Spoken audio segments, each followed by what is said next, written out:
Tem Brasileirão, Copa do Brasil na fase quartas de final e olha só, o futebol europeu está de volta e vai ser assunto no Na Cara do Gol, que começa agora.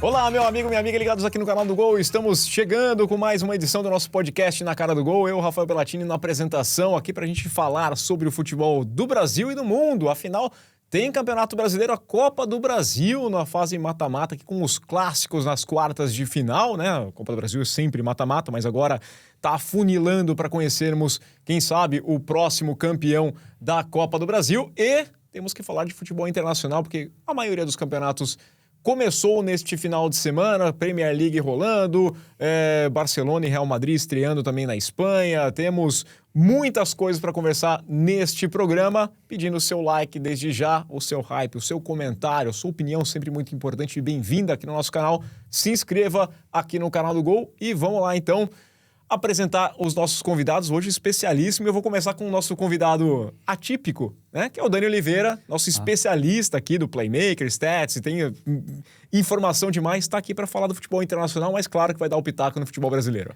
Prazer, Rafael, já tinha vindo no início da época passada, gosto muito de estar aqui com vocês. Espero vos ajudar e adicionar aqui com alguns insights da Premier League. Vamos falar bastante aqui. Tudo bem, Massa? Tudo bem, tudo bem. É bom ver novamente a Premier League de volta, porque bom, né? É aquele futebol que a gente sabe que praticamente todo jogo vai ser divertido, né? O brasileiro acho que já passou pela pior fase também, já tivemos uns jogos bastante interessantes nas últimas rodadas e também pela Libertadores e Copa do Brasil. Então acho que é interessante isso e também variar esse cardápio, né? Vamos variar um pouco esse cardápio com grandes jogos. É divertido desde que você não torça pro United. Torcedor do United. Foi até engraçado que teve uma discussão lá do cara do cabelo, né? Que tá rolando ainda, né? E aí ele falou assim, será que eu conto as vitórias da temporada passada? João, já matou a dúvida. Agora, pode contar. Eu não torço por ninguém, né? Eu não torço por ninguém na Premier League, mas eu sempre tive a simpatia com o Newcastle e muita gente da minha geração também por causa do Alan Shearer. Né? Era o jogador do videogame da época. Eu né? gosto muito do estádio. Acho legal. Por acaso já tive a oportunidade de ir, o estádio é espetacular. Quem Espetacular puder ir, recomendo vivamente. Vamos colocar aqui na conversa nosso parceiro que tá mais distante, então, mas a gente não vai excluir, não. Tudo bem, Carlos Ramos? Tranquilo? Distanciamento social. Tudo bem, Rafael, Eduardo, o Dan? Um abraço pro Dan. Pois eu não vou nem falar o time da Premier League que eu gostava mais, né? Porque também tá uma draga danada, que é o nosso Tottenham, né? Que começou a Premier League também tomando uma sacolada do Brentford. Eu acho que eu não dou muita sorte pra torcer por ninguém, né? Acho que eu vou me aposentar do futebol, porque não tá fácil. Do início de temporada terrível do Tottenham.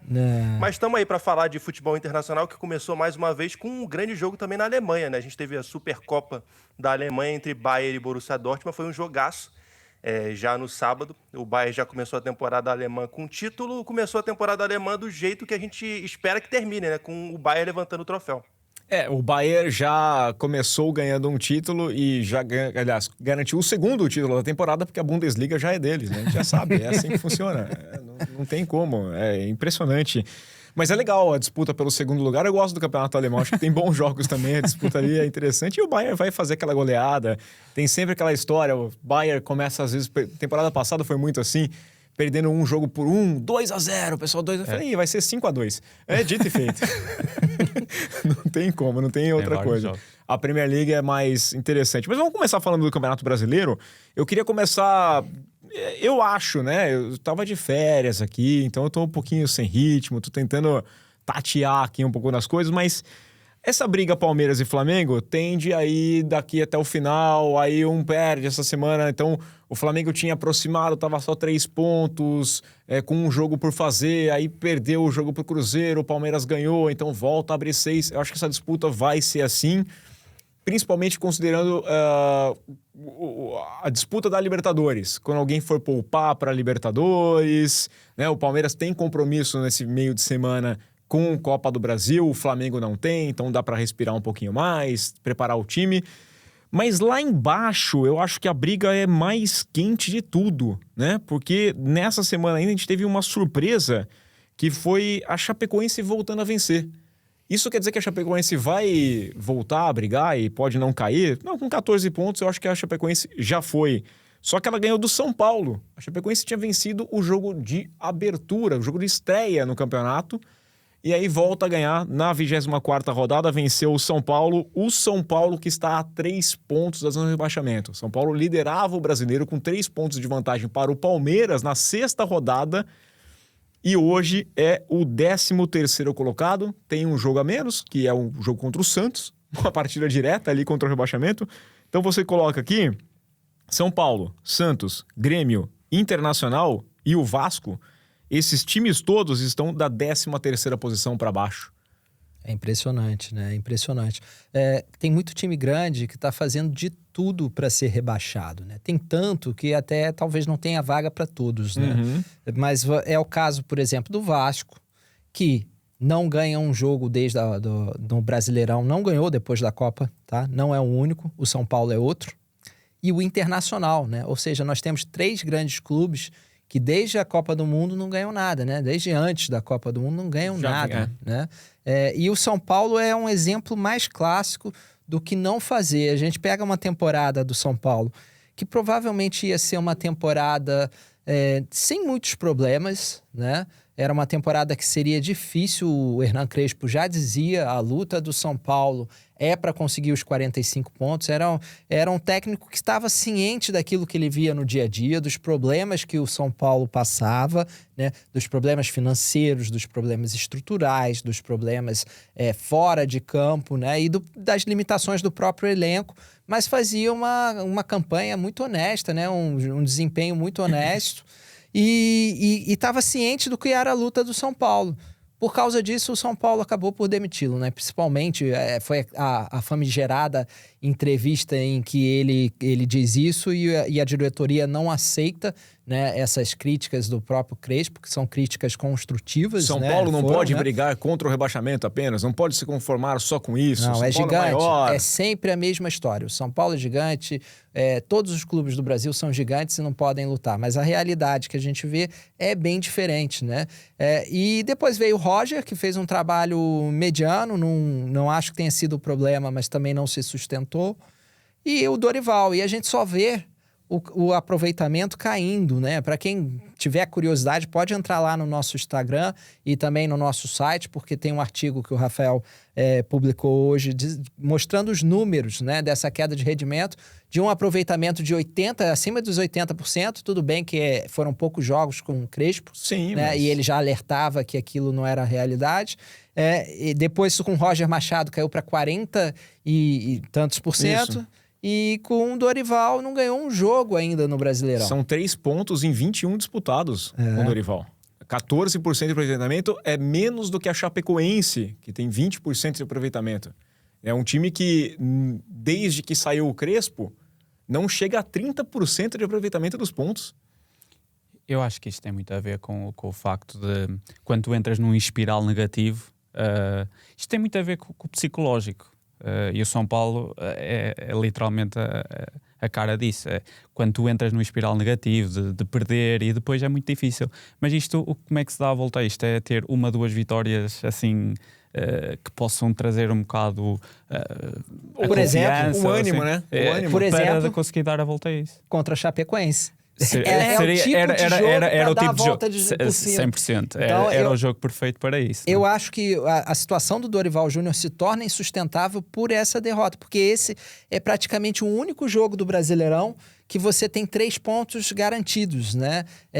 E porque o Chapecoense já praticamente abandonou o campeonato. Sim. Ela já está se arrumando para o ano que vem, está se reestruturando, né? É claro que eles ainda eles querem roubar pontos de muita gente ainda. Essas equipas, né, também tendem a ser muito perigosas quando jogam sem pressão.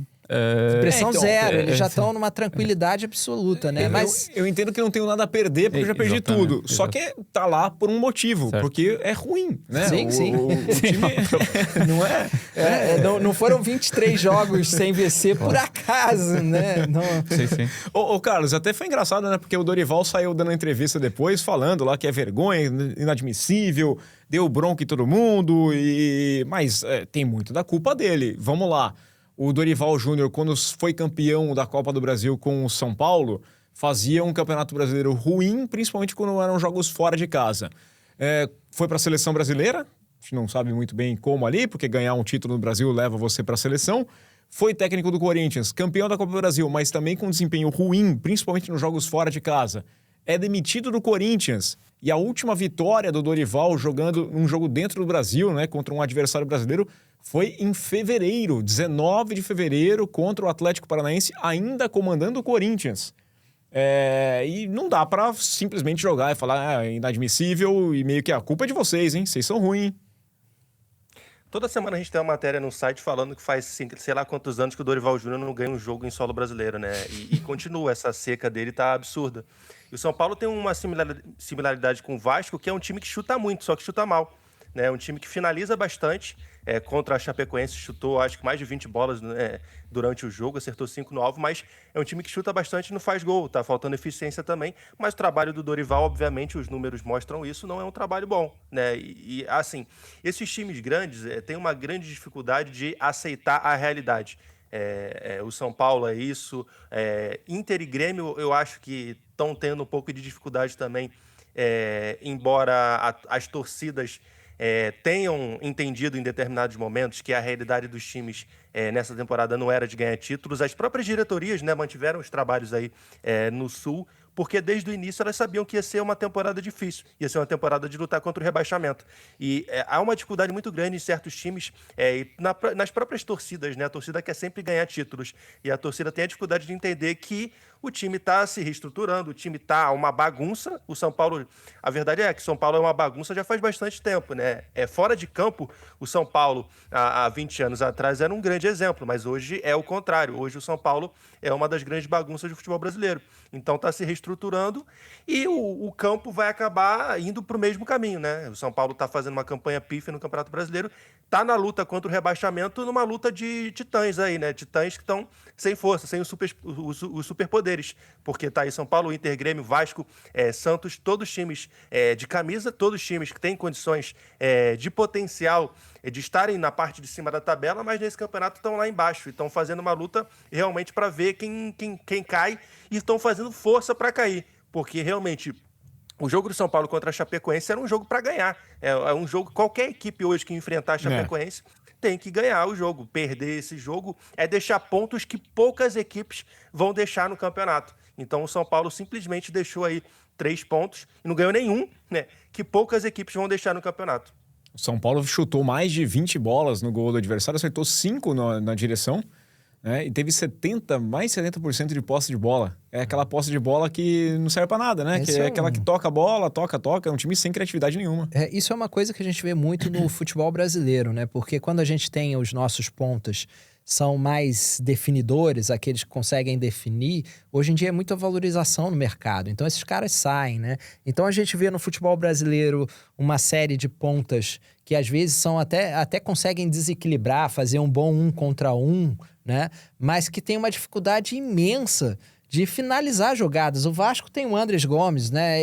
Você vê o Andrés Gomes jogar e pensa assim, esse jogador tem um potencial enorme, né? Mas ele não consegue finalizar jogadas, né? Não consegue finalizar jogadas, né? E isso serve também para os times lá do topo da tabela, tá? Até o Flamengo tem certa dificuldade com isso, né? Se você diminuir aí, for andando ali para baixo, você pega o Fluminense. O Fluminense é um time que tem 70% de posse de bola com frequência, né? Até contra times do topo da tabela, muitas vezes, né? Mas não consegue finalizar. Você tem o Soteldo de um lado, que dribla de um lado, dribla para o outro, mas não consegue finalizar uma jogada. O Canóbio, que não sabe chutar, né?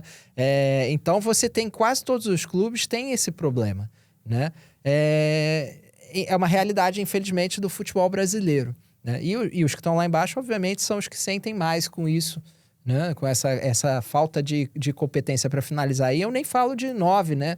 Porque o camisa 9, fora o Flamengo, que tem o Pedro, que acho que ainda é acima da média. O Palmeiras tem o Vitor Roque, só que sempre machucado. E quando não tá machucado, não tá ainda... ele demora até readquirir a sua forma física. Quem tá tendo que fazer esse trabalho é o Flaco Lopes. Tá bem, né? Também é Flaco, né? Tá muito bem. E o Maurício, aliás, entre os desse pós-Copa, é o Maurício. Como fez bem, a camisa da seleção paraguaia para o Maurício, né? 6 gols no pós-Copa, mais do que o Pedro e mais do que o Flaco Lopes, né? Então é um jogador que para mim é um destaque do pós-Copa, né? Mas é isso, a gente tem essa dificuldade de achar esse jogador que finaliza. Quem tem esses jogadores que finalizam, que decidem jogos, está lá na frente, é o Palmeiras e o Flamengo.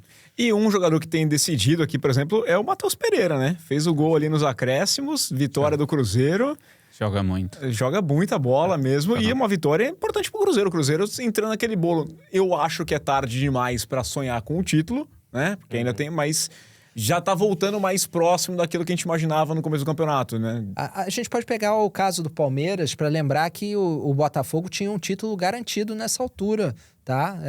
Não sei se vocês recordam. A Botafogada aqui não é coisa simples de fazer, não. Não, mas o Palmeiras perdeu pro Fluminense, viu cair a diferença pro Flamengo, que já no jogo seguinte caiu pro Cruzeiro. O Cruzeiro, que fez uma arrancada lá da parte de baixo da tabela e já tá ali encostando no próprio Flamengo. Né? São 12 pontos de diferença, restando aí 15 rodadas. 15 rodadas. Não, é muito 14 difícil. rodadas. É muito difícil. Mas nós temos equipes em crescimento, principalmente o Cruzeiro. O Cruzeiro eu acho que é quem mais cresceu durante o campeonato, né? Porque começou muito abaixo das expectativas. A expectativa que a gente tinha do Cruzeiro era brigar a terceira posição com o Fluminense, né?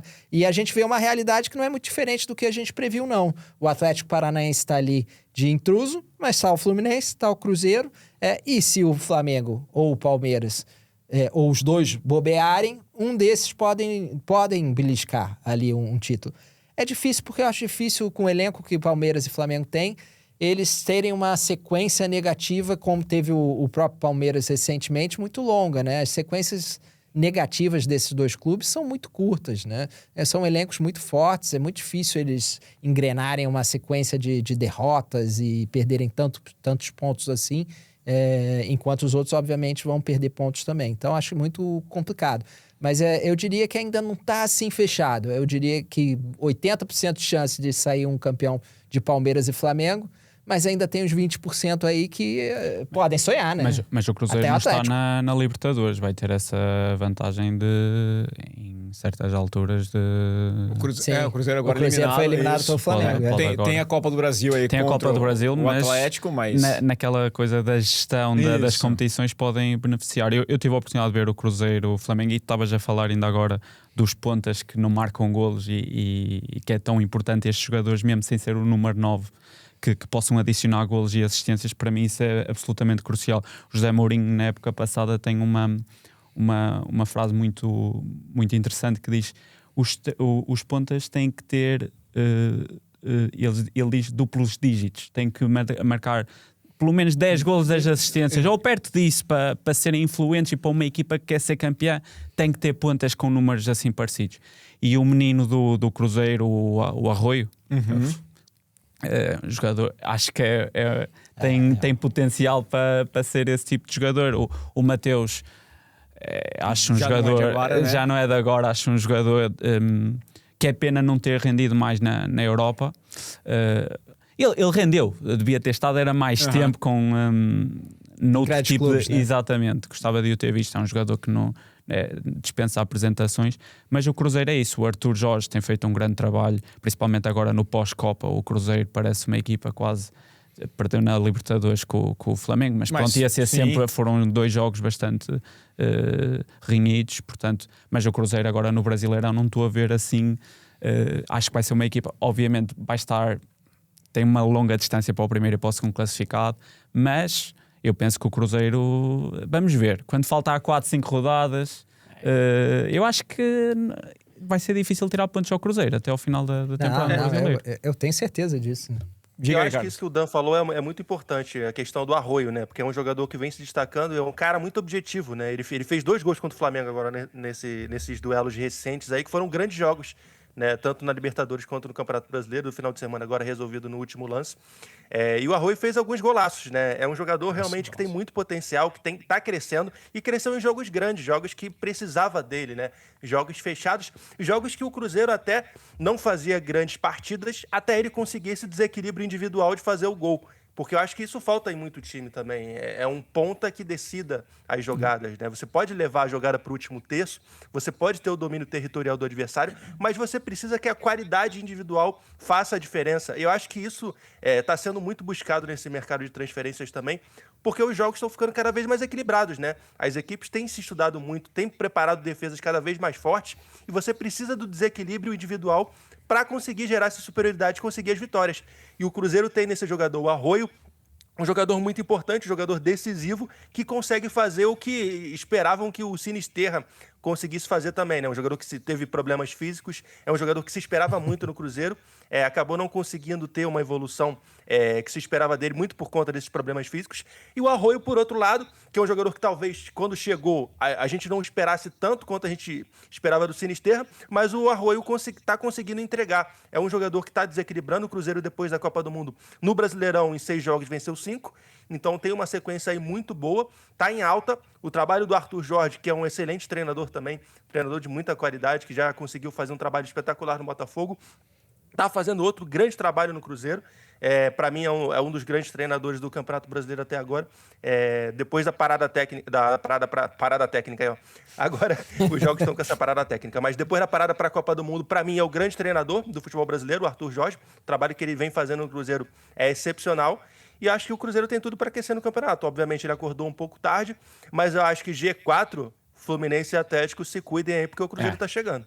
Não, também acho. Também deles vai acho. mudar. Mas eu acho que isso aí não vai mudar muito, porque eu primeiro acho que o Atlético tá ali fazendo por causa da força em casa, né? E por causa da boa fase do Kevin Viveiros, né? Mas o Atlético é um time que tá tendo uma performance melhor do que era esperado dele. Não, o Fluminense e o Cruzeiro agora, né? O Cruzeiro antes estava abaixo também, né? O Fluminense e o Cruzeiro estão onde a gente esperava que eles estivessem, né? Ali no G5, G6. Eu acho muito pouco provável que isso mude. O que eu acho que pode acontecer é um Cruzeiro ou um Fluminense surpreenderem um Flamengo e Palmeiras, se Flamengo e Palmeiras perderem o rumo em algum momento, que não é algo que pareça que está acontecendo. Mas há 2 rodadas atrás a gente olhava para o Palmeiras e falava, nossa, o Palmeiras não está jogando bem, né? Quanto tempo vai durar essa má fase do Palmeiras, né? Não durou muito, né? O Palmeiras já deu a volta por cima aí, ainda não é um time fantástico o tempo todo, porque não dá para ser fantástico o tempo todo jogando de 3 em 3 dias, confrontos duros, né? Você vê contra o Vasco, o primeiro tempo do Palmeiras e Vasco não foi um primeiro tempo que o Palmeiras foi assim superior ao Vasco. Não jogou nada o Palmeiras. Né? Mas o placar diz outra história, o placar conta outra história, né? E o Flamengo, que no meio da semana teve um primeiro tempo ali em que ele foi muito superior ao Cruzeiro, acabou derrotado no fim de semana pelo mesmo Cruzeiro. Então são jogos que são sempre duros, né? E uma curiosidade, Carlos, é que quando o Sinisterra foi para a Premier League, eu lembro de falar pro Daniel, presta atenção que esse Sinisterra é craque. Aí ele chegou... Fez 1 ou 2 jogos bons. Muito né? bons. Ele teve o início teve muito E bom aí jogo. machucou. Machucou. Né? E a história do Sinisterra foi sempre essa. Quando começa essa temporada do Cruzeiro, ele chegou no ano passado, as pessoas já esperavam muito dele, né? Mas sabiam que ele não estava na sua melhor forma física. Ele vai lá e se machuca. E aí o torcedor do Cruzeiro pensa assim, ano que vem vai ser o ano do Sinisterra. E o que acontece? Mais uma lesão. Ele não consegue. O corpo dele não aguenta. Ele tem muito potencial, o corpo não aguenta e o Arroio tá aí pegando essa lacuna, né? Até do próprio Caio Jorge, que não tá assim... que nem no ano passado, tá bem, mas não tá como no ano passado, em que foi um grande diferencial, né? Então, o Matheus Pereira crescendo aí durante a temporada, que também não começou bem, né? Então, é um timaço. Eu acho o Cruzeiro junto com o Palmeiras e o Flamengo, que obviamente estão ali acima, acho o melhor time, além do Palmeiras, depois do Palmeiras e do Flamengo, e com o Fluminense ali também mais ou menos colado, né? Eu vou aproveitar o gancho aqui do Cruzeiro, porque é o primeiro time a entrar aqui já nessas quartas de final da Copa do Brasil, né? Cruzeiro e Atlético Mineiro é o primeiro clássico da Copa do Brasil. Nessa terça-feira, o primeiro jogo. E nós teremos 3 clássicos, e eu vou me segurar aqui nas piadinhas que fizeram com relação ao quarto confronto, tá? Não tô aqui para fazer piada, porque acho que são 2 times que merecem bastante respeito o confronto entre Vasco e Vitória, mas falando aqui Cruzeiro e Atlético Mineiro, Internacional e Grêmio, e teremos também Palmeiras e Santos, então na ordem do calendário, né? Cruzeiro e Atlético Mineiro, Vasco e Vitória, Palmeiras e Santos, Internacional e Grêmio. A gente vai falar um pouquinho da Copa do Brasil antes de ir para o futebol internacional.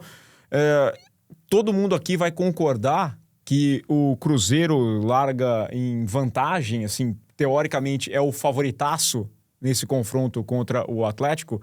Talvez seja um dos mais desnivelados confrontos. Eu acho que no momento, que o Cruzeiro sim, entra como favorito para a Copa do Brasil, tá? Pelo que o Cruzeiro tem jogado e pelo que o Palmeiras não tem jogado, o Cruzeiro é o grande favorito para ganhar a Copa do Brasil. Acho que é um campeonato que não tem a disparidade de pontos que tem o Campeonato Brasileiro, então o Cruzeiro entra muito forte para não só eliminar o Atlético, mas também para chegar na final da Copa do Brasil. Depois pode enfrentar a dupla Grenal, que vai mal das pernas, né? Acho que aí esse duelo aí de Grêmio e Inter é para ver qual treinador vai cair, se é o Luiz Castro ou o Pesolano.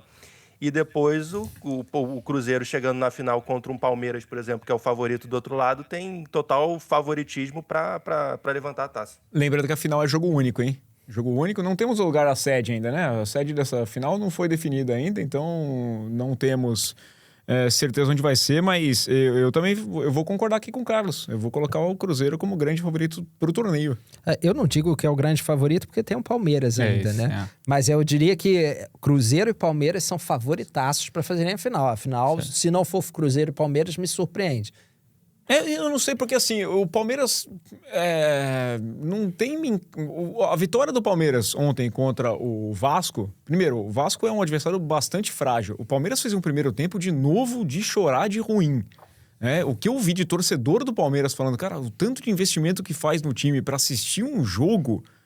Tem colegas que estão falando, não, vou assistir, vem aí outubro, vou assistir NBA, setembro tem NFL, domingo eu não preciso assistir o Palmeiras. Falei, gente, o palmeirense que tá num bom momento, vivo em todas as frentes, mas descontente com o rendimento do time. A gente conversava antes de entrar no ar, o Palmeiras não fazia um bom jogo até que o Flaco achou aquele gol, o Vasco se desfez completamente. É um belo gol, aliás, o Flaco fez dois belos gols, mas o primeiro ali desmontou todo o time, né? Teve o pênalti e tudo, e aí foi tranquilaço pro Palmeiras vencer um jogo contra um time que tradicionalmente é freguês do Palmeiras aqui, do Palmeiras esses últimos anos, né? O Vasco venceu recentemente, mas fazia muito tempo que o Vasco não conseguiu uma vitória contra o Palmeiras. E não me encanta. Eu, claro, vejo o Palmeiras como favorito contra o Santos, mas, sei lá... E depois contra Vasco e Vitória. O Vasco que eles colocaram 4-1 nessa última semana. E o Vitória, que é a grande força do Vitória é em casa, lá, né? Se o Vitória vai jogar com... Se o Palmeiras faz 1-0 no Allianz... Se tem uma coisa que é boa no Palmeiras do Abel, é que ele não tem muito isso de jogar fora de casa, diminuir... É um time sempre muito forte. Mesmo fora de casa. Eu acho que esse é um dos grandes diferenciais. O Flamengo, por exemplo, varia mais em termos... É mais brilhante do que o Palmeiras, mas você vê fases em que o Flamengo não consegue desenvolver o futebol que ele tem potencial de fazer. O Palmeiras é mais estável, embora seja também menos vistoso. Mas o Palmeiras do Abel Ferreira nunca foi assim muito vistoso, né? Mas que agora tá especialmente, sei lá... eu defendo um pouco o Abel. Acho que teve momentos, sim, até nessa temporada em que o Palmeiras jogava bem, tá? Mas o fato agora não tá. Nossa, tá feio, tá agora ruim de ver. Tá gostando, Carlos? Tá vendo? Não, principalmente não gostei no final de semana, né? Aí que eu odiei mesmo de ter visto. Agora, o Palmeiras realmente no primeiro tempo. E aí é a questão de você ter um jogador que decida, né? Isso no futebol brasileiro, em qualquer time, cara, faz muita diferença. No Vasco, por exemplo, olha que ponto, né? O artilheiro do Vasco na temporada é o Thiago Mendes, né? Só para dar esse detalhe. E a bola decisiva do Vasco no primeiro tempo, que poderia ter feito gol, caiu nos pés do Thiago Mendes. A outra bola caiu nos pés do David. O Palmeiras veio com o Flaco, que achou um chute do meio de fora da área ali no ângulo absurdo e acabou o jogo ali, entendeu? A questão de você ter um jogador que decida. E o Palmeiras precisa muito disso, porque o Palmeiras não tem feito grandes jogos, o Palmeiras tem feito jogos... É óbvio que desde que o Abel Ferreira chegou, o time nunca foi um time vistoso. Teve bons momentos, teve momentos muito melhores, inclusive com a dupla Flaco Roque, né? O Vitor Roque tá demorando para voltar, já voltou alguns jogos, mas não tem ido bem, não tem feito a diferença. Ele não tá com aquela potência ainda, não tá com aquele ritmo de jogo ainda, então não tá conseguindo ajudar. Então o Palmeiras, sem esses caras, depende muito de uma jogada brilhante de alguém, e tem sido o Flaco. Né, o próprio John Ares também não tem feito lá uma grande temporada, tem alguns momentos, alguns lampejos, mas também não tem sido o jogador brilhante que se espera dele. Então o Palmeiras tem dependido muito disso. E é um time muito sólido, né, defensivamente.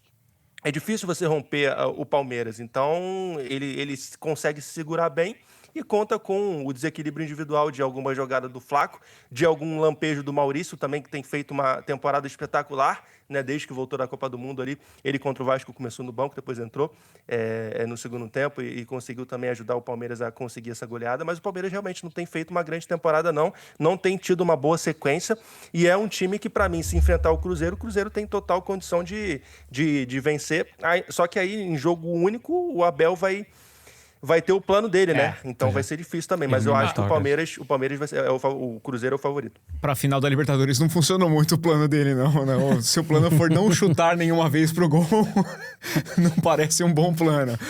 Não sei se era. Mas tem essa coisa. Vamos passar por uma rodada de palpites aqui.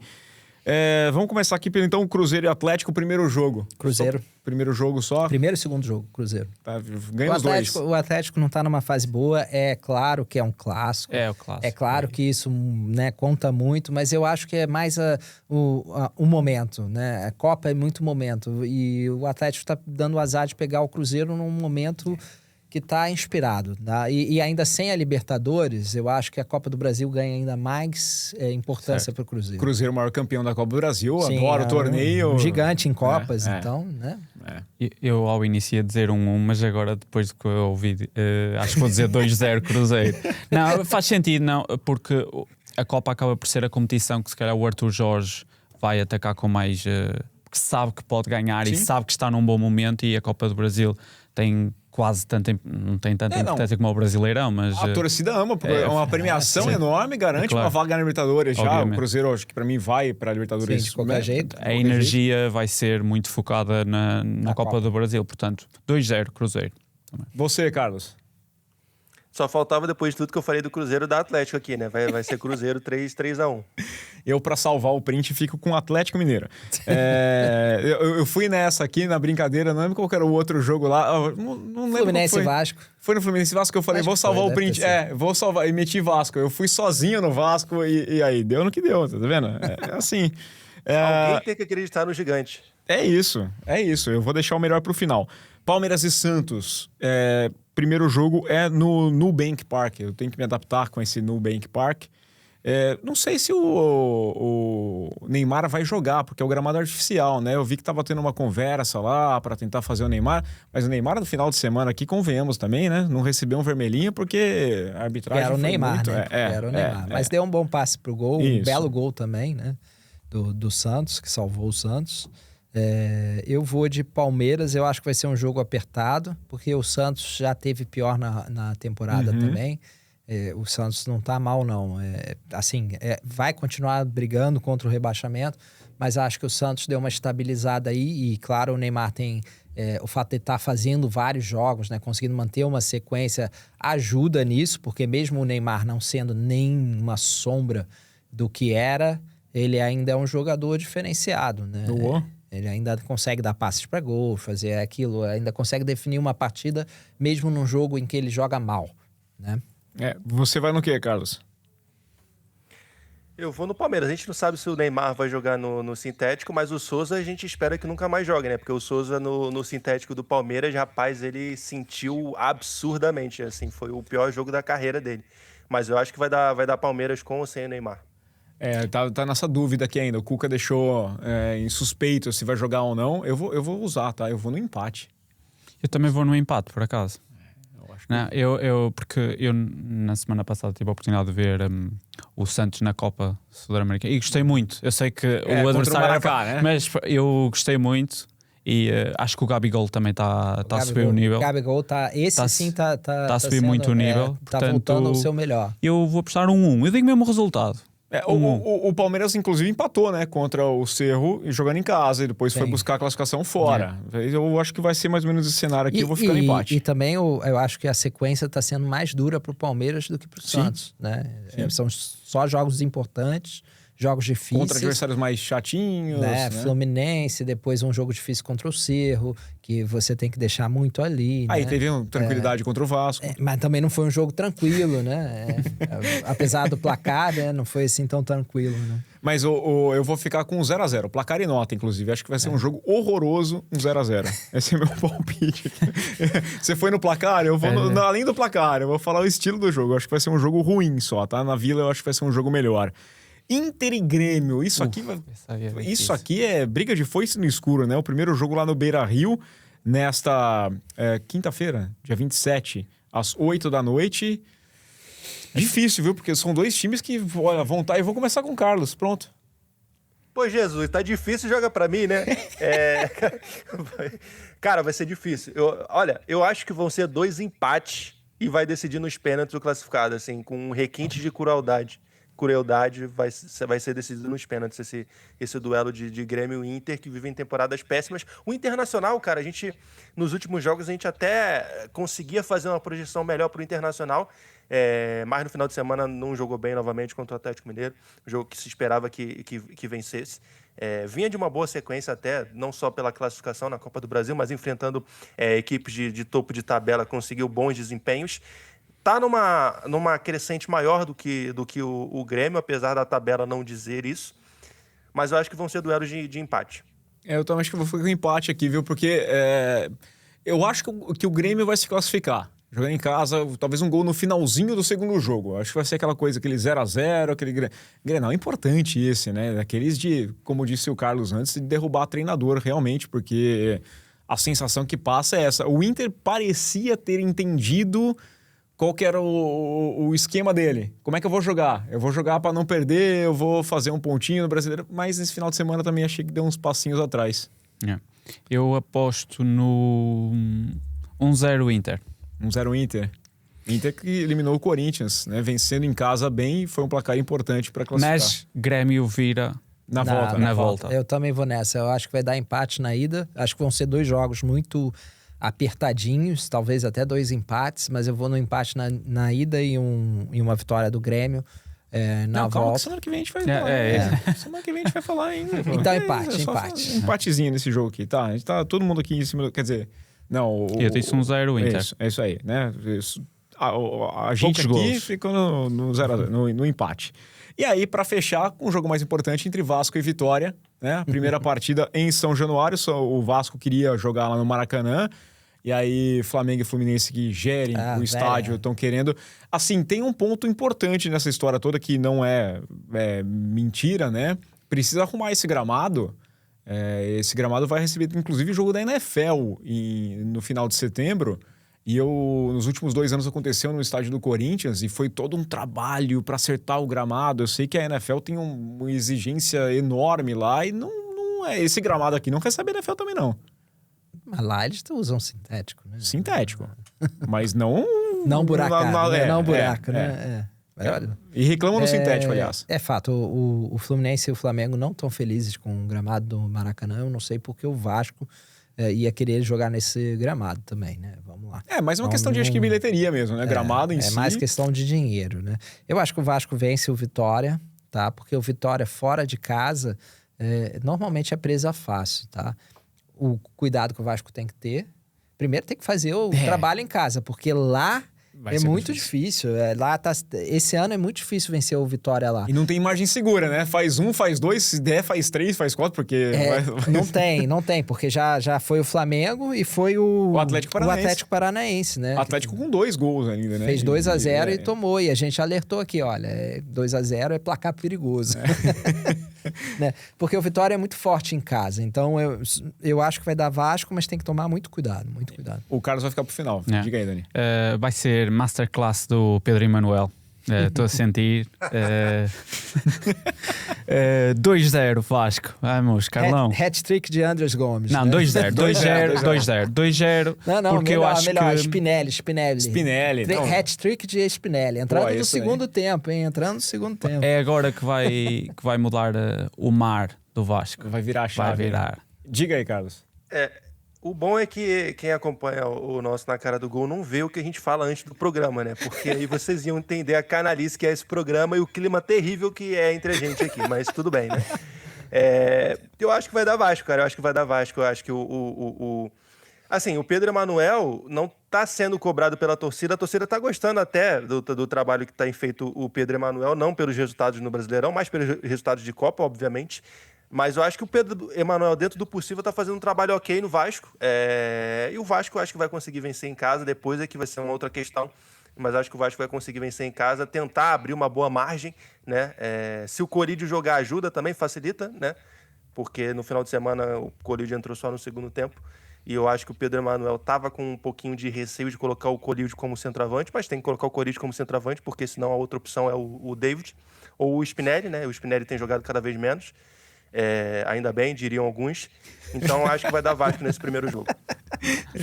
Eu vou salvar o print aqui, vou colocar um empate.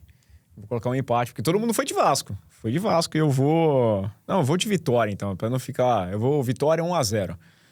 Vou arrumar essa briga. É isso que vocês perdem antes do programa. É exatamente essa atitude aí. Vai ter o Gol Plus, em que a gente vai fornecer os bastidores, vai ter acesso ali, vantagem, vai ter essas discussões, conteúdo exclusivo, quando a gente tiver o Gol Plus. É só crescer. Se inscreva no canal, né? Aí compartilha, tudo mais, vai só crescendo. Quando a gente chegar aqui nos 100 mil inscritos, a gente lança o Gol Plus, que vai ter esse acesso aos bastidores, vai poder ver os papos de redação, vai conhecer aqui um pouquinho mais de como funciona. Isso aqui vai ser o cancelamento. Ver como a salsicha é feita, né? O Eduardo não tem Twitter, não é à toa, gente. Vamos deixar esse Gol Plus para depois. Não, que isso aqui, todo mundo... Não, eu vou ser o primeiro a ser cancelado.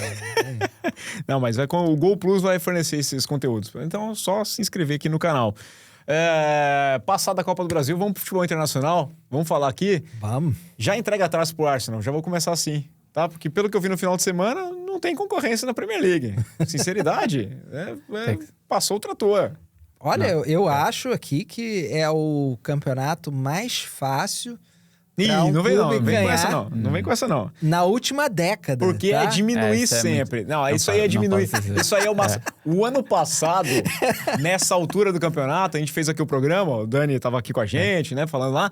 O Arsenal entrou na lista dos candidatos ali aos 45 do segundo tempo e, porque eu fui lá e falei, né? Porque não tava, né? Aí depois era fácil. Sem zica. Agora, vamos ver se vocês não concordam comigo. Quem é o time mais estruturado que entra essa temporada? Sem dúvida. É o Arsenal. Sim. A gente está falando de uma temporada completamente atípica, né? Em que todos os grandes clubes estão com trocas de treinadores... Tá? Ou então, no caso do Manchester United, é o Manchester United.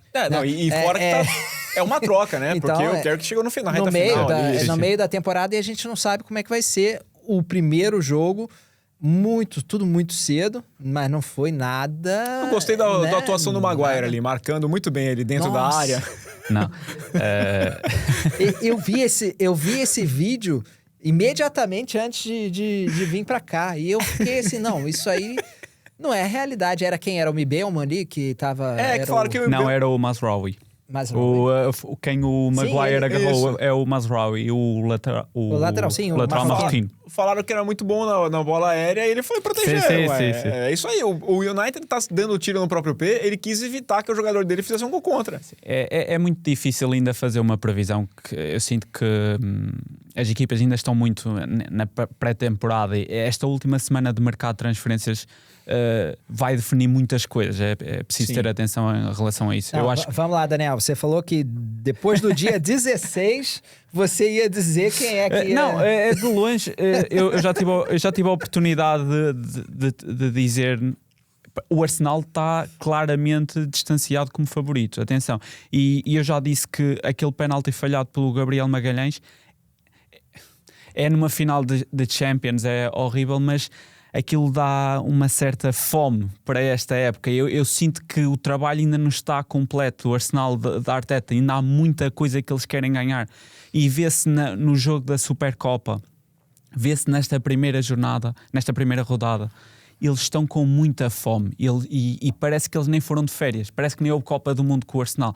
Eu sei que são só 180 minutos, que se foi jogado, ainda falta muito, mas saíram 2 jogadores que... O Trossard era importante, acabou por ser importante, mas foram buscar o Tzolis, que parece trazer muitos números para o Arsenal. Tiraram o Norgard, foram buscar o Bruno Guimarães, que vai dar... Sim. Foi uma baita contratação. Portanto, e depois tem os outros clubes todos que é uma incógnita. A gente não sabe ainda muito bem o que é que vai acontecer. Hoje o Chelsea vai jogar. Eu estou com muita curiosidade do Chelsea e do Xabi Alonso. Se tivéssemos que arriscar, é o clube que eu arrisco que vai estar mais perto de lutar com o Arsenal e o City.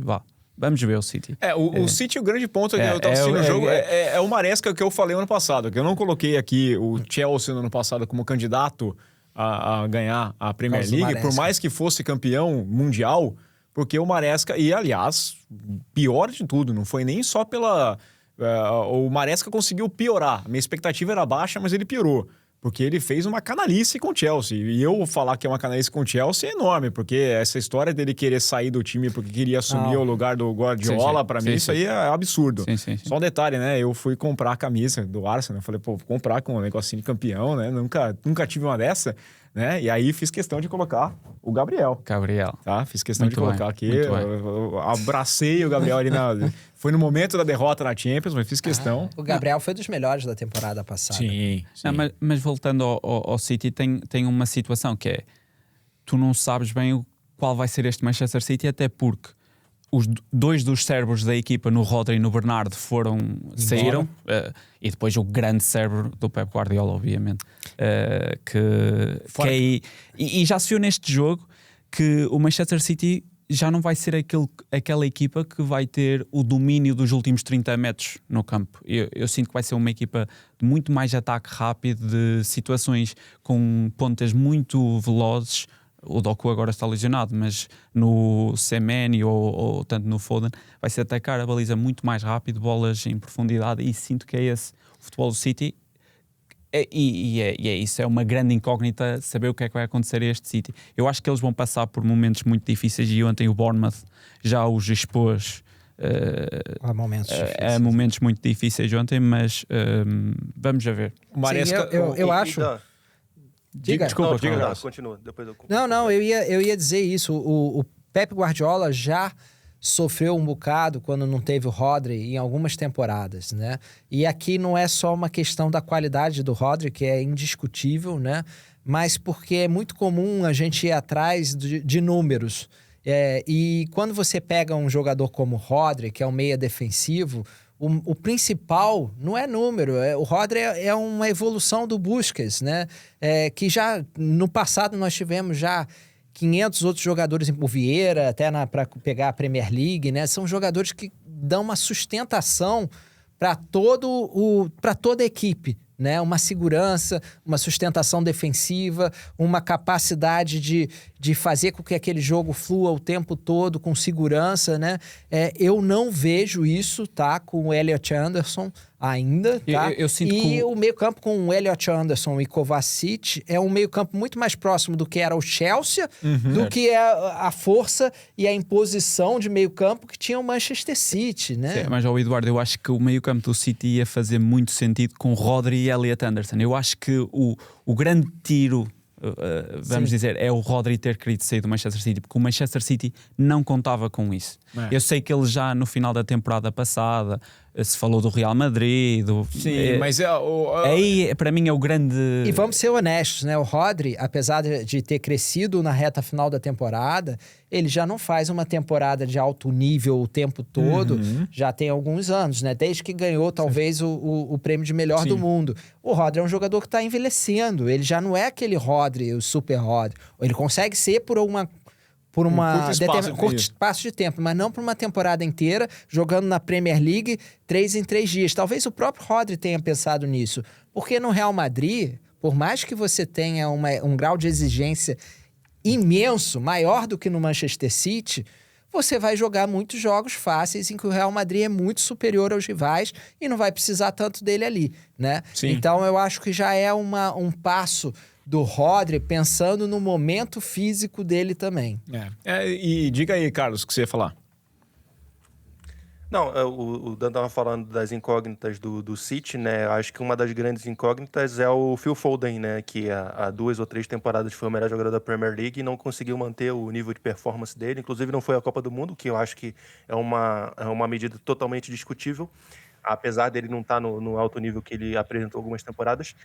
E vai depender do nível do Foden também, né? Acho que é um jogador importante nesse Manchester City para dizer até onde que vai chegar o time na temporada. E o Dan falou também sobre pontas desequilibrantes, né? Eu acho que é uma coisa que falta no City. Acho que é uma coisa que eles têm que olhar no mercado, porque apesar de ter o Semedo e ter o Doku, que não tá bem fisicamente, mas são 2 jogadores, né? Fora isso, quais são os pontas desequilibrantes que o City tem hoje? Eu não vejo o Foden mais como um ponta, eu vejo ele mais talvez como um meia do que como um ponta. Só uma correção aqui que eu falei Real Madrid, né? Barcelona. Tá? Barcelona, Que ele isso. quase foi pro Real Madrid, mas foi pro Barcelona, né? O grande desequilibrador do Manchester City hoje em dia, Carlão, é o Cherki. Nem são os pontas. E que é o jogo outra de ontem, incógnita, né? o Atei viu-se. Quando ele entrou, foi ele que desbloqueou o jogo sozinho, literalmente. E eu penso que ele vai ter que arranjar ali uma maneira no estilo de jogo para o Cherki jogar. Não tem como. O Cherki esteve na Copa do Mundo, obviamente ainda está num processo de fisicamente Sim. ganhar condição física, mas o Cherki vai ter que ser titular desta equipa e é aquilo que ele está a dizer. Tanto o Semenyo, o Doku é desequilibrador, mas é um jogador que também numa temporada ele tem sempre 1 ou 2 lesões, portanto não é um ponta que tu possas confiar que vai fazer 50 jogos de grande nível. Portanto, vamos a ver. O Enzo Maresca tem o Alan, né? Que tá quase para ir pro Manchester City. Certo. Eu acho que tá abaixo desse patamar. O Alan eu né? acho que até Muito chega abaixo. para daqui a pouco ser emprestado. Vai ser muito difícil, pra muito difícil ali. para ele jogar logo no início, mas vamos ver. Sim. É engraçado porque o Maresca estava muito parecendo um ator contratado para interpretar o Guardiola num filme Tava sobre o Guardiola. exatamente igual. Ele estava na lateral do campo assim, olhava e falava assim, olha, não é o Guardiola. E falar em filme, né? O Dan falou aí do Cherki, que é um jogador que também tem muita expectativa com relação a ele, porque a gente sabe que a qualidade está ali muito, né? Um jogador de muita qualidade, um jogador que pode desequilibrar, um jogador que tem uma habilidade com a bola que poucos têm. E lançou recentemente e deu até muito o que falar o documentário da Prime Video sobre o City e o Pep Guardiola. E um dos momentos é sobre o momento de contratação do Cherki, né? E como que o departamento de análise de desempenho do Manchester City, junto com os diretores, analisavam essa contratação com um certo receio, porque eles recebiam informações de que era um jogador que podia ser um tanto problemático, né? No final, eles conseguiram dissipar essas dúvidas e viram que isso era mais do passado dele. Mas é um jogador que também é um tanto imprevisível. Irregular. Então, talvez dependa também um pouquinho do equilíbrio mental dele ao longo da temporada, do protagonismo dele, talvez passe por isso. E nesse jogo de estreia, outra coisa que eu reparei no Manchester City, e que eu não gostei particularmente, apesar dele ter feito uma boa partida, foi o Guerri jogando mais adiantado, né? O Guerri jogou praticamente no meio campo, principalmente no primeiro tempo. E para mim é uma coisa que não faz muito sentido, apesar dele ter ido bem, de ter contribuído bem no ataque, mas não faz sentido nenhum, na minha visão, o Guerri jogar mais adiantado no campo como um meio campista, né? Não faz sentido. Maresca. Não faz sentido para você, não faz sentido para ninguém. E acho que nem pro Guerri, né? É o Maresca. Eu acho que só pro Maresca mesmo. Isso. O Maresca tem esse problema. Ele arma bem uma equipe, aí ele pensa assim, o que eu posso fazer para estragar, né? Ou então ele faz ao contrário. Ele quer sempre ter algum protagonismo. Eu vou né? mandar um beijo aqui para minha mãe, né? Porque minha mãe era assim, ela gostava muito de mudar os ambientes. Então ela arrumava ali meu quarto, colocava aqui, tava legal, tava perfeito. Eu chegava no dia seguinte, a cama já tava no outro lugar e não sei o que. Ela falou, não, peraí, eu preciso Tava bom. Não faz sentido. Até porque eu quando vi a escalação eu achava, ok, ele vai trazer o Rico Lewis, porque o Rico Lewis muitas vezes já jogou naquela posição e eu pensei, ok, Pra Rico melhorar a Lewis saída, e né? o Kuzanov vai para a lateral direita, que ele muitas vezes também já jogou. Quando eu vi o Gay, eu não entendi. Quando eu vi ele a volante, não entendi. Mas o Nico O'Reilly já fez um bocado mais sentido a 10 porque ele já na formação do City fez muitos jogos naquela posição. Eu até fiquei, ok, pode ser. Mas pronto. Vamos a ver. Favoritismo hoje, então, seria pro Arsenal. O Arsenal, Né? o título é do Arsenal. Vocês pegou a piscadinha dele aqui, né? Por favor. Porque... Não, mas eu vou acho dizer que o Arsenal Arsenal é bastante favorito. e Bastante Chelsea. favorito. Eu vou reforçar Chelsea porque tem grande treinador. Eu gosto muito do Xabi Alonso. Aquilo que ele fez no A Leverkusen. passagem no Real Madrid não Calma, foi boa, Rafa. mas não, assim. E eu vou dizer só esta, que sem competições europeias. Vai jogar semana a semana. Sim, isso faz é um muita ponto diferença. muito Isso importante. faz muita E o diferença. United do Carrick teve esse benefício que não vai ter este ano. Portanto, contem com o United de 7º ou Sim. 8º lugar. Coitado do torcedor do United, ele tá falando, eu vim aqui pra relaxar um pouco. E a gente não falou do Liverpool, né? Sim, então, que também é outra incógnita Eu gosto muito total, do né? Iraola. Gostei muito do trabalho que ele fez no Bournemouth. Mas o Acho que Salah, falta, né? o Salah saindo parece que arrancou ali um braço. E vamos ver. Eu acho que vem aí um braço pai de 100 milhões. O ano passado mas o ano passado foi lá e fez contratação 112, 120, 150. Vale o que E não vale. resolveu muita coisa, né? Vale o que vale. Mas Eu acho que o Liverpool ainda está numa fase estranha, acho difícil. Eu acho que, acima de tudo, para o Arsenal, esse primeiro semestre vai ser muito importante. Sim. Por quê? Porque para a Liga dos Campeões os jogos não vão ser assim tão relevantes para o Arsenal, é aquela fase em que praticamente todo mundo passa, né? Todo mundo dos grandes clubes, né? E na Premier League vai estar todo mundo tentando se encontrar, todos os adversários, né? Inclusive o Manchester City e o Chelsea com novos trabalhos. E a gente já viu o Xabi Alonso tem uma questão... O problema que ele teve no Real Madrid, principalmente, foi pessoal, né? Uhum. E o Chelsea é um time só com garotos talentosos e que está tentando trazer uma experiência, né? Tem que ver como é que vai ser essa química, essa dinâmica entre o próprio Xabi Alonso, os veteranos da equipe que chegam E o Chelsea agora, não tem goleiro, né? Ousou em decidir para mais uma temporada sem um goleiro.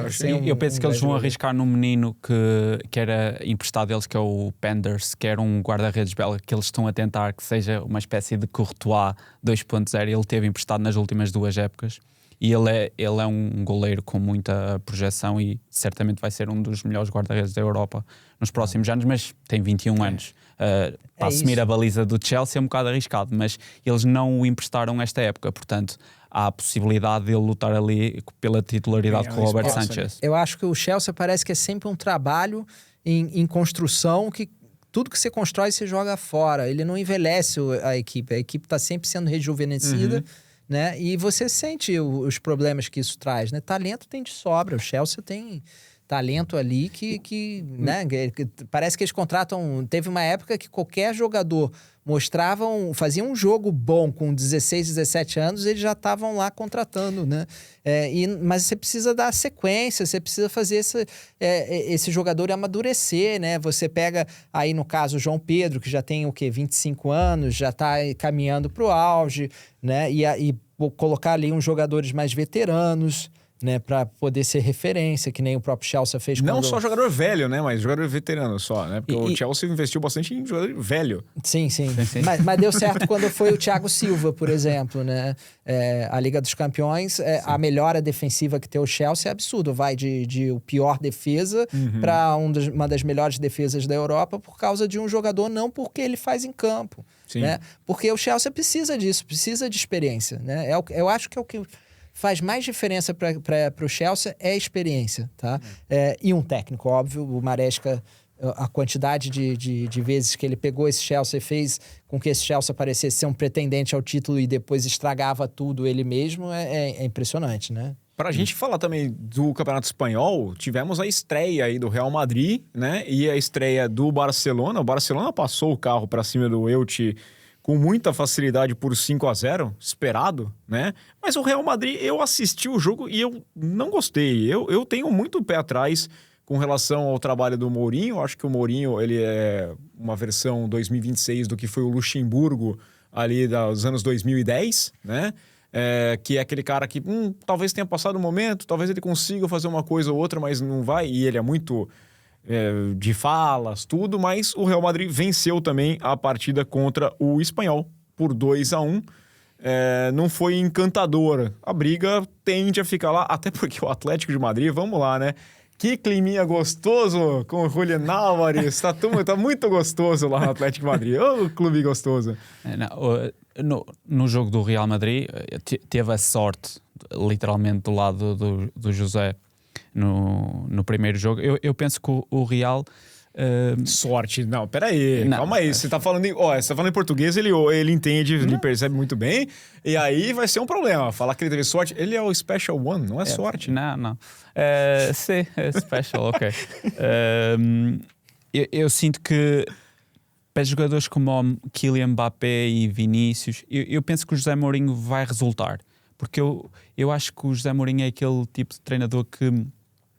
Ele é mais do que um treinador, ele é um comunicador nato. Ele vai ser muito mais que treinador no sentido de proteger aquele clube.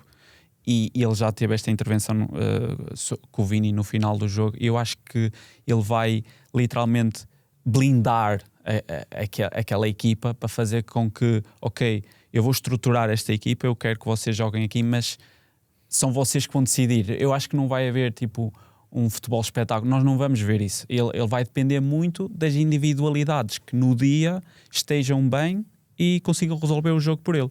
Pode acontecer o que aconteceu no sábado, podem não estar a conseguir. Sim. E depois... Aliás, espanhol, fica a dica aí, tá? Não é porque o jogador se jogou, como de fato o Vini se jogou, que tá tudo bem chutar o cara. Não, foi bullying mesmo. Fácil. Diga, Carlos. Acho que a questão do Mourinho também é que o Mourinho ele vai usar as mesmas táticas, o mesmo modus operandi que ele usava há 20 anos atrás, né? E não sei até que ponto que isso ainda continua funcionando no futebol. Mas eu acho que o Mourinho vai ser o mesmo Mourinho que ele foi no início do Porto, que o Mourinho ele vai ser o mesmo Mourinho que ele foi no Chelsea, ele não vai mudar muita coisa, não. E aí vamos ver até que ponto que todo o entorno do futebol, que se modificou muito de 20 anos para cá, vai conseguir aceitar isso no alto nível, né? Ele está voltando a trabalhar num clube com a pressão do Real Madrid, né? Coisa que ele não fez nas últimas temporadas. Vamos ver como é que isso vai funcionar e resultar também. O Real Madrid no final de semana não fez um jogo bom, o Mbappé tentou bastante, mas as coisas não estavam resultando. Tecnicamente a equipe não fazia uma partida interessante. O próprio Vini fez uma partida muito abaixo, não conseguiu render o que se esperava dele e acabou contando com o gol do Carlos Pi no final, o que pode ser uma péssima notícia para o Endrick, né? Vamos ver mais uma vez o papel que o Endrick vai ter no Real Madrid. Acho que é uma coisa que eu estou curioso para ver. É o quanto que o Mourinho vai aproveitar o Endrick. Já se fala que ele pode aproveitar o Endrick em outras funções, um pouco aberto pelo lado direito e tudo mais. Mas eu não sei até que ponto que o Endrick vai ter protagonismo nessa equipe do Real Madrid. Já a gente ouviu ele falar do Endrick na própria Premier League, né? Primeiro o Aston Villa, depois o Liverpool. Seriam opções talvez interessantes para o Endrick, que eu acho que até o jogo do Endrick, ele se provou na Liga 1, que é uma liga de muita intensidade, forte fisicamente, ele se adaptou bem e acho que o jogo do Endrick encaixaria bem numa Premier League, por exemplo. Vamos ver o que o Endrick vai estar reservado para o Endrick na temporada. Carlos Pi entrou, fez o gol, um jogador que se destacou na última temporada, um jogador que tem potencial, sim, mas um jogador que também mostra muito o lado Real Madrid no mercado, né? O Real Madrid vendeu um cara que ele fez, produto do Real Madrid, o Gonçalo, para trazer um jogador com mesmas características, mesmo perfil e talvez o mesmo potencial, né? Que é o Carlos Pi. Então vamos ver o que o Mourinho reserva para o Endrick. Mas eu não estou muito confiante para o Real nessa temporada não, sinceramente. Eu acho que o Endrick está vivendo um déjà vu ali do que foi na temporada passada, né? Só os nomes que são diferentes da concorrência, porque ele também teve problemas físicos, perdeu espaço, né? E acho que é isso, porque se ele estivesse bem, eu acho que ele ia começar essa temporada jogando. Não tá, né? O Mourinho, não joga ele pra ponta, não. O futebol brasileiro não pode ter mais uma ponta, não. Pelo amor de Deus, não aguento mais ponta. Não, que isso, gente. E eu acho que não tem muito... Eu acho que o Endrick não tem um estilo pra isso. Não tem estilo pra isso, não tem. Ele tem força física, ele consegue sair, é um atacante que gosta de atacar de frente pro gol, né? Mas não como ponta, né? Pelo menos não fixo na ponta que nem querem que ele jogue, que nem o Ancelotti fez quando entrou o Neymar. Né? Não é o estilo dele, não. E o Barcelona, eu acho que o Barcelona vai nadar até certa forma de braçada no campeonato espanhol. Não sei, é muito talento no Real Madrid. Eu vejo o Mourinho completamente ultrapassado, principalmente taticamente, né? Você vê um time muito mais engessado do que você vê hoje os grandes treinadores, principalmente pós-Guardiola, né? E o Mourinho não. O Mourinho ainda parece um técnico da época do Ferguson, né? Ele não evoluiu. É como o Luxemburgo mesmo. É uma comparação que eu acho sempre muito válida, né? Porque foram técnicos que a gente viu revolucionários. Eles realmente merecem o peso que têm, né? Que carregam, mas que se tornaram ultrapassados, né? Eu não tenho um grande trabalho do Mourinho há muito tempo. Criticar o trabalho do Mourinho hoje não quer dizer que eu ignore o que ele fez. Ele foi um belíssimo treinador, mas só acho um momento. Um treinador Mourinho fantástico. O Luxemburgo, na década de 90, foi um treinador fantástico, melhor do mundo na época, né? Mim, o Mourinho foi o melhor do mundo num período curto, mas foi. O que o Luxemburgo fazia mudando o jogo do primeiro para o segundo tempo era impressionante, né? O Mourinho, vamos lembrar que no Benfica foi terceiro colocado no Campeonato Português, invicto. É uma coisa meio bizarra, né? Que eu acho que tem muito a ver com o estilo dele, né? Um estilo... aquele estilo que você... É um jogo muito seguro, né? Mas não brilhante. E o Real Madrid pede mais hoje em dia, né? E o Barcelona entrega mais hoje em dia, mesmo não sendo o Barcelona do Messi, né? Naquele Barcelona fantástico. O Barcelona ontem foi 5, mas podia ter sido... foi um... Então, o estilo do futebol espanhol... O futebol espanhol evoluiu para num mundo em que a globalização faz com que cada vez mais a gente tenha isso mais tênue, essas diferenças entre escolas de futebol. Eu vejo uma escola de futebol na Espanha, né, que é diferente de todo o resto do futebol mundial, que é essa da toque de bola. É um pouquinho essa história do Guardiola, né, e é uma escola que é muito mais do Barcelona do que do Real Madrid. A gente viu, inclusive, isso na seleção, né? Porque não tinha jogadores do Real Madrid. E eu acho que o Real Madrid está vivendo muito do passado, nessa questão tática, principalmente, nessa questão dos técnicos. A própria escolha do José Mourinho é uma escolha pelo atraso, né? É uma escolha saudosista. Sim. É uma escolha pelo que o Mourinho foi, não pelo que ele é. Me pareceu muito um time brasileiro fazendo um negócio desse. Não, vou buscar esse técnico aqui. Eu sinto que a escolha foi muito à volta para controlar o ego do elenco. Eu acho que tem o peso das nossas estrelas, né? Exatamente, eu acho que foi nesse sentido. Eles não podiam pensar em alguém como o Guardiola, porque não tinha como, né, ponderar. Tinha que ser um nome com peso. E o José Mourinho, apesar de não ser o José Mourinho de 20 anos atrás, mas é alguém ainda com olhando as opções, você não tinha o Klopp, não queria, não tinha essa pretensão. Certo. O Guardiola fora de cogitação, por tudo que envolve. Claro que o Ancelotti na seleção brasileira, quem que tem esse cara aqui. Eles tentaram o próprio Alonso, né? E não deu certo, né? E como o Florentino tinha feito com o próprio Ancelotti, né? Exatamente. O Ancelotti também não estava no momento da carreira que ele estava no ápice. Esta contratação é no sentido que estás a dizer, Carlos. É exatamente aquilo que foi quando foram buscar o Ancelotti. É exatamente igual. Eu só acho duas coisas. Primeiro, o Ancelotti é menos defasado do que está o José Mourinho, né? O Ancelotti teve aí um período em baixa, mas quase sempre teve vencendo competições nacionais, né? E no próprio Real Madrid teve muito bem. E a outra questão é que o Ancelotti tem um estilo positivo de liderança, né? É uma liderança que agrega. O Mourinho parece como... que é sempre aquele nosso contra tudo. Mas quase como você tacar lenha na fogueira, tá? Sim. Vamos apagar o fogo tacando gasolina. É o Filipão. Né? Mas tu não gostas de um bom vilão. E não tem mal nenhum. Tudo bem. A questão é, Você já tá lá com incêndio, certo? Você vai tacar gasolina. O Mourinho é um ser humano explosivo, é alguém que traz sempre muita emoção, muito confronto, né? E pode dar certo, porque as lideranças podem agarrar isso, né? Bem o estilo Luxemburgo, né? Que chegava e falava assim, olha, quem é o cara aqui? O líder aqui, tá fora. O líder do elenco tá fora. Eu pensei que o Mourinho ia chegar e ia falar, Mbappé, ou pro Vini Júnior, ó, um de vocês, lutem aí, quem ganhar... Não, aí é o Tchouaméni e o Valverde. Calma, que ainda só estamos com 2 meses. Vamos Pode ver. chegar lá, né? Daqui a pouco ele encosta alguém. O Casilhas não foi logo, foi passado. O Casilhas, né? É um caso, né? É um caso. Então... Enfim, eu acho que isso invariavelmente vai acontecer. É apagar no fogo tacando gasolina, né? No Campeonato Espanhol, a gente só vai fazer palpite, não acho que apontar vários favoritos. Eu vou colocar aqui o Barcelona como meu favorito. Eu digo Barcelona com uma larga margem. Eu não digo com uma larga margem, porque eu acho que o Real Madrid tem um timaço, como sempre tem. É por isso que eu trouxe né? o Daniel aqui, porque ele a gente falando aqui, vai na passada. Ainda estava a ver o elenco do Barcelona. Como é que eles vão meter Rodri, Gavi, Pedri, Fermín López? Vocês viram o Fermín López? Tá a jogar muito, né? Tá jogando muito o Fermín, tá? Não foi à Copa por lesão. Sim. E ele está né? tá com fome. Eu fiquei fora. Eu fiquei fora. Eu gostei. O Fermín ontem faz um jogaço. A qualidade do Barcelona hoje, do elenco, é tão grande que você nem falou do Yamal. O Yamal tá mal. Quem Rafinha liga? também. O Yamal não tá bem. Jogo. Quem liga, né? O Rafinha joga bem por quê? Porque a estrutura funciona, né? No Brasil não joga bem, lógico. Ali ele não tá, né? Vamos ser sinceros, né? Não é fácil, né? Então, eu acho que o Barcelona tem uma estrutura que lembra aquela estrutura que fez o Messi dominar o mundo. Falta um jogador do porte de Messi, mas em compensação, todo o resto é impressionante. Né? Seu favorito é o Sevilha, que lidera nesse momento, Carlos?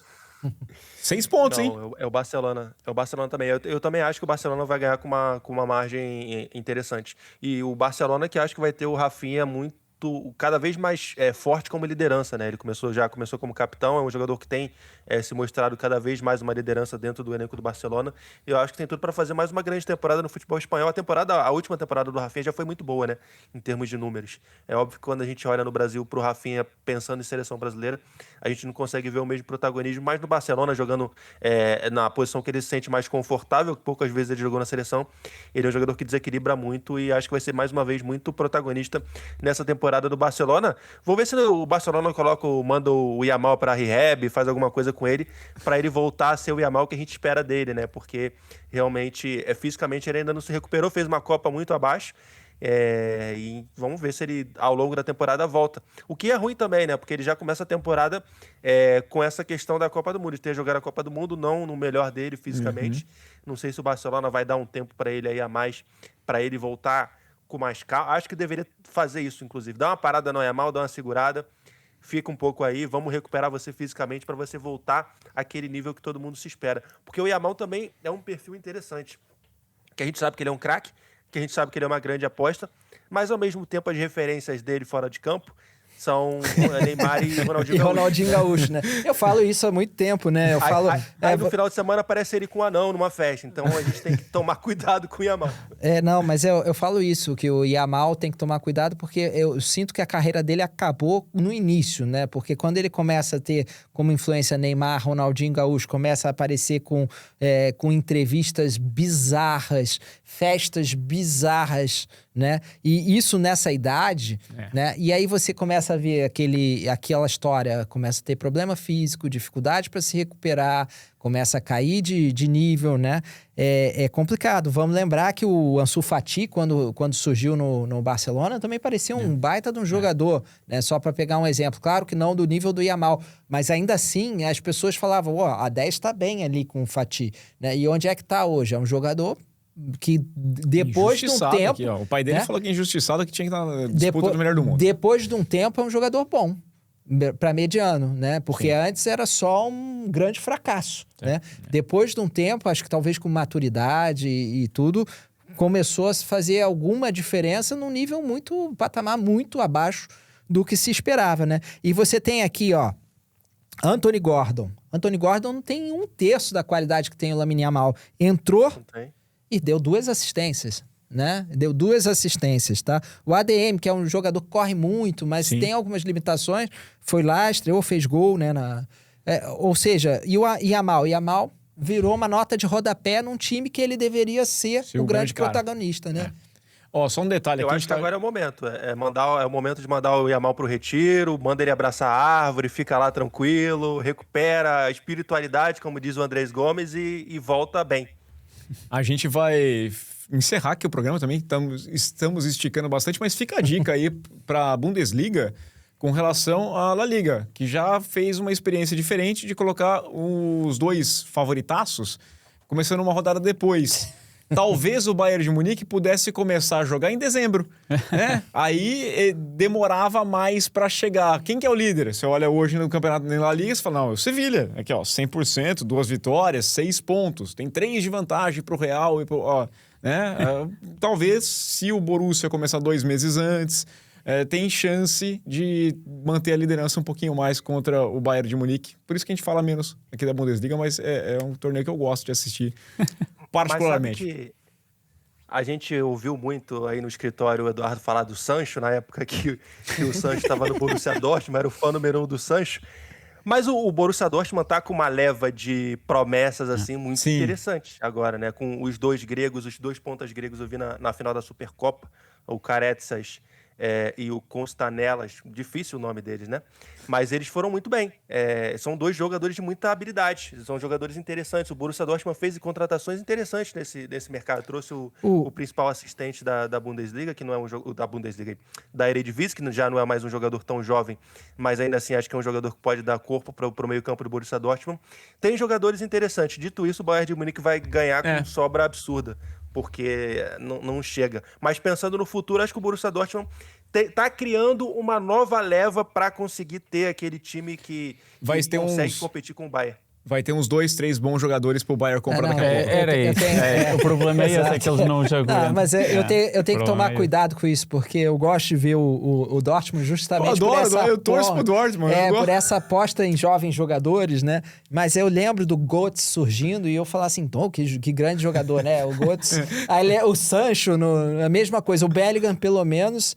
Tá rendendo, né? Tá rendendo, mas não são todos que rendem, não. Se eu não me engano, é ele mesmo, o Constantelias, né? Que eu não sei exatamente como é que se fala, mas eu diria que é Giannis Constantelias. Perfeito. O grego de vocês o que eu acho? Eu sempre, quando não conheço um jogador, eu gosto de entender como é que o próprio torcedor vê, né? E o torcedor do PAOK, cara, adora esse cara, né? O torcedor do PAOK foi lá e ameaçou o presidente. Ano passado conseguiu impedir que ele saísse até, né? Ele renovou o contrato. Acho que ele falou assim, para que eu vou sair? Recebeu lá um aumento, né? E esse ano não teve jeito, né? Nesse ano ele queria sair, o clube queria vender... e estava ficando pequeno demais para ele o futebol grego, né? Então é um jogador que eu tenho curiosidade, tá? Não vou dizer que conheço, mas eu sempre que tem esse tipo de amor e carinho do torcedor, é o cara que vê todo o jogo, né? Eu não vejo futebol grego, eu não sei, eu vejo... absurdo. Não, a gente vê melhores momentos de um jogador. Agora eu vou encerrar o programa, porque o cara... Massa não tá assistindo o gregão? Não, mas a gente vê os melhores momentos, então a gente vê o quê? Avaliar melhor momento não dá, né? Não dá. O cara que tá lá vendo o jogo, todos os jogos, claro. e o cara vai levar 100 pessoas para impedir a transferência, é porque tem um carinho ali muito grande, né? Ou seja, deve ter algum valor. Eu peço desculpas a quem acompanha aqui na Cara do Gol, porque a gente descobriu hoje só, tá? Eu vou tomar providências aqui que o Massa não está assistindo o Gregão, né? Tem pouco campeonato para assistir. Não tem cabimento. Tem que reclamar com o Daniel. O Daniel já assiste o brasileiro, o inglês, o espanhol. Para quem não percebeu, o Daniel é português, né? Ele assiste o Brasileirão. Ainda tem que ser castigado de ver o campeonato português. Não, eu assisto o portuguesão. É bom campeonato. Assisti Santa Clara e Famalicão no final de semana. Tá? Eu vou receber o divórcio daqui a pouquinho. Eu sou português e não vi nenhum jogo da Liga Portuguesa. Não, eu vi o do Benfica. Não vi. O Benfica não jogou. Ok. Pra falar o pior ainda, tá? Eu assisto, às vezes, a segunda divisão portuguesa, que acontece de manhã, e é bom. Eu assisto bastante jogo da segunda divisão portuguesa. Então... eu é mesmo só em Inglaterra. Adoro. Inglaterra. Carlos, aquele abraço. De ruim eu já vejo o meu time do Brasil, né? Então não vamos piorar mais a situação. Um abraço. Massa, eu espero que você corrija esse seu erro. Não, vou ver todos os jogos do PAOK da temporada passada agora. Tá bom, aí semana que vem eu posso, talvez, conte com o seu retorno. E aproveita e vê o novo número 9 do Ipswich Town, Emerson. Marcou o golo. Aí, ó. Tens que começar a ver o Ipswich Town. Não, muito obrigado, malta. Eu já vejo o Wolverhampton para acompanhar o André no meio do campo. Não, agora tu tens... Eu assisti o West Ham. Foi um belo jogo contra o Charlton. Perdeu o Tati Castellanos, falhou o penalti. Foi muito bom o jogo. Foi um jogo bem legal. Bem legal. Não, agora tens 4 números novos brasileiros em 4 equipas diferentes inglesas. Portanto, começa a... Tá aí, tá vendo? Tá aí. Mas só um que realmente é craque, que é o JP, né? Para não falar que eu time do Evan Nilsson, sim, desculpa. Para não falar que eu sou clubista, canalha o Arsenal com o Gabriel Martinelli. Canalha, tá? Não vou provar isso aí que estão fazendo com ele, não, tá? Eu não sou clubista, não. Massa, quem sabe até a próxima semana. Daniel, muito obrigado, abertas. malta. Carlão, muito obrigado. Valeu, Dan. Abraço, pessoal. Pessoal, espero que vocês tenham gostado. Uma edição especial aqui, falando muito de futebol europeu também. Mas, claro, teve Copa do Brasil, teve Brasileirão. Contamos com vocês na próxima semana. Valeu, aquele abraço.